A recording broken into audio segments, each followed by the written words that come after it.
Zakaria 3:10. Amin'izany andro izany dia hisy loharano voasokatra ho an'ny taranaka Davida sy ho an'ny mponina any Jerosalema, hanafaka fahotana sy fahalotoana. Ary amin'izany andro izany, hoy Andriamanitra, tompon'izao rehetra izao, dia hofoanako ny anara-tsampy amin'ny tany ka tsy ho tsarovana intsony ireny, ary esoriko amin'ny tany ny mpaminany sy ny fanahin'ny fahalotoana.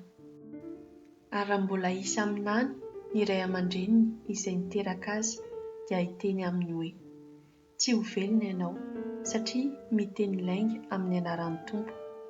Ary ny ray aman-dreniny izay niteraka azy dia andefina azy raha maminany izy. Amin'izany andro izany ny mpaminany dia samy ahazo henatra noho ny fahitany avy raha maminany. Ary tsy hisalotra akanjo volombimby hamitahana intsony izy, fa hilaza hoe: tsy mpaminany aho fa mpiasa tany, satria nisy nividy ahy ho andevo fony aho mbola kely. Dia hisy hilaza aminy hoe: koa inona itony ratra eny amin'ny tratranao itony?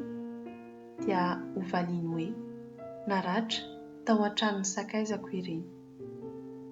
Mifoaza ry sabatra hamely ny mpiandriko sy ny lehilahy izay akaiky ahy, hoy Andriamanitra, tompon'izao rehetra izao. Asio ny mpiandry dia hiahaka ny ondry, ary amerina ny tanako ho amin'ny madinika aho. Ary amin'ny tany rehetra, hoy ny Tompo, ny andro atokony aho dia haringana ho faty, fa ny hampatelo ny sisa aho no havela.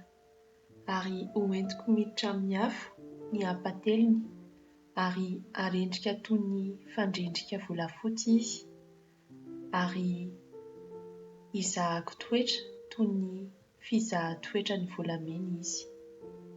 Hiantso ny anarako izy, ary izao hamaly azy.